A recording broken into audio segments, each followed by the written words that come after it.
yan, ante? Ano po yung kinakalakal nyo naman dyan? Mga lata, oh. Ito po yung nakita ko dati doon sa kabila. Sila po yung nag-ukay ng ano, Ayan, ng... ganyan, oh. Ayun, tingnan mo yung ginagawa ng bata.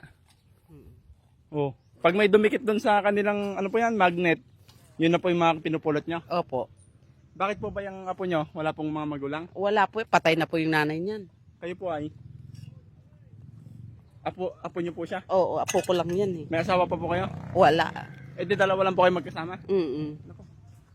Yan po yung ano nyo? Yung ginagawa nyo po para makapag ano? Makapaganap ng mga pagkain? Oo, opo.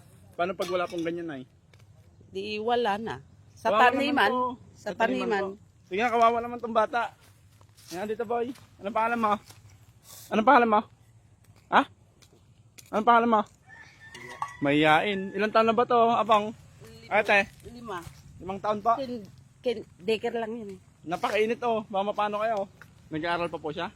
Oo, kinder na sa pagpasok. Kumain na po kayo? Hindi pa. Hindi ba ba?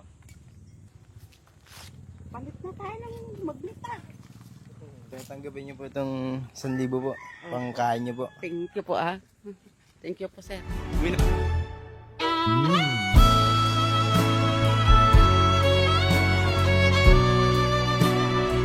Uwi na po kayo, mainit kasi. Kawawa naman po yung bata. Di kayo lang po yung sumusuporta sa ano niya, pag-aaral niya. Opo ah. Wala pong iba? Yung tatay niya ay Wala po, andyan po sa kwan. Taga Bisaya po yung tatay niyan eh. umalis na din ba? Ay, baka si Kuya Jerry naman yung tatay niyan.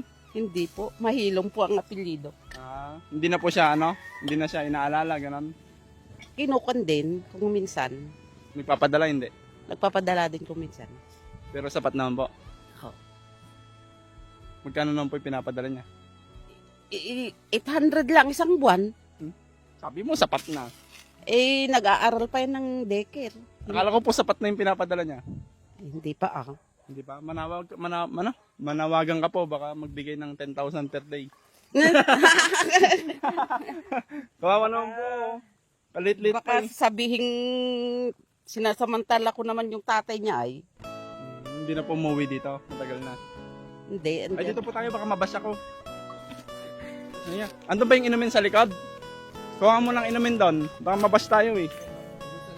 Doon sa loob, bubuksan ko. Kuha kang dalawa. Ayan guys, kukuha lang po tayo ng inumin. Kasi mainit. Mamabas na naman tayo. Kaya bumili na tayong tubig. Lagi nyo po bang ginagawa yan? Opo, tuwing hapon, maga. Kasi matagal ko na kayong nakita doon sa kabilang basurahan na yon, yung pinagsusunugan. Pinuntahan ko kayo noon, tapos nung pagpunta ko dati, wala na po kayo. Dumaan kasi yung teacher niya. Kaya nawala po kayo noon. Opo, kaya nakuan po kami. Ayun no. Ang tubig para sa lahat. Nabas po kasi ako kaya bumili na po kami ng tubig eh.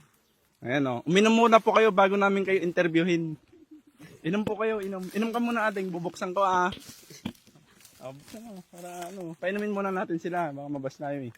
Kasi mainit po, baka ma-stroke po kayo kasalanan namin. Ayan. Oh.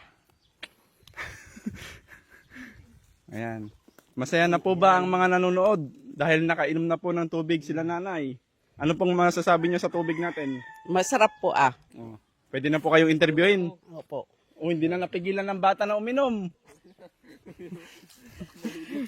Hindi, biro lang po. Ano po, ayos lang din po yung mga sinasabi nyo kasi po para din po sa akin yun na tama nga naman po yung mga sinabi nyo na dapat painumin muna sila kasi mainit. Ganun po, di ba? Bago interviewin po. Kasi nauuhaw po siguro kayo kanina, no? Opo ah. Di ba? Tama. Sige, paano po masasabi nyo sa nagbigay ng pera nyo? Thank you po sa mga nagbigay ng pera para sa bata at pang merienda niya. Yun, no? Thank you ka mga. Thank you. Thank you. Sige pa, thank you po. Ingat po kayo, mainit po. Thank you. Thank you so much po sa nagbigay. God bless.